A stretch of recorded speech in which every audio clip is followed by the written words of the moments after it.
بسم اللہ الرحمن الرحیم۔ محترم ناظرین، السلام علیکم ورحمۃ اللہ وبرکاتہ۔ مسجد نبوی کے امام الشیخ صلاح البدیر 7 روزہ دورے پر پاکستان پہنچ گئے۔ تفصیلات کے مطابق مسجد نبوی کے امام الشیخ ڈاکٹر صالح بن محمد البدیر 7 روزہ خیر سگالی دورے پر پاکستان پہنچ گئے ہیں۔ ترجمان مذہبی امور کے مطابق وزیر مذہبی امور چودھری صالح حسین، سعودی عرب کے سفیر نواف سعید المالکی اور سیکرٹری مذہبی امور ذوالفقار حیدر نے ان کا ہوائی اڈے پر استقبال کیا۔ مسجد نبوی کے امام فیصل مسجد میں نماز جمعہ کی امامت کریں گے۔ یاد رہے کہ پاکستان میں قیام کے دوران ڈاکٹر صلاح بن محمد، آصف زرداری، شہباز شریف اور دیگر رہنماؤں سے بھی ملاقاتیں کریں گے۔ اس کے علاوہ جدید پاکستانی علماء اکرام سے ملاقاتیں بھی ان کے شیڈول کا حصہ ہیں۔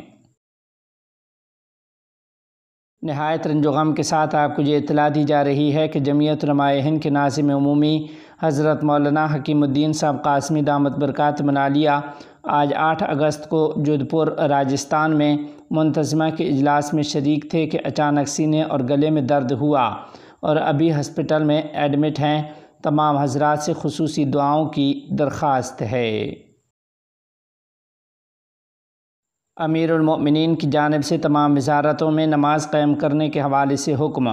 تفصیلات کے مطابق امیر المؤمنین شیخ ہبۃ اللہ حفظہ اللہ نے ایک حکم جاری کرتے ہوئے کہا ہے کہ امارت اسلامیہ کے تمام مسئولین اور اہلکار بروقت اور باجماعت نماز ادا کرنے کے پابند ہیں۔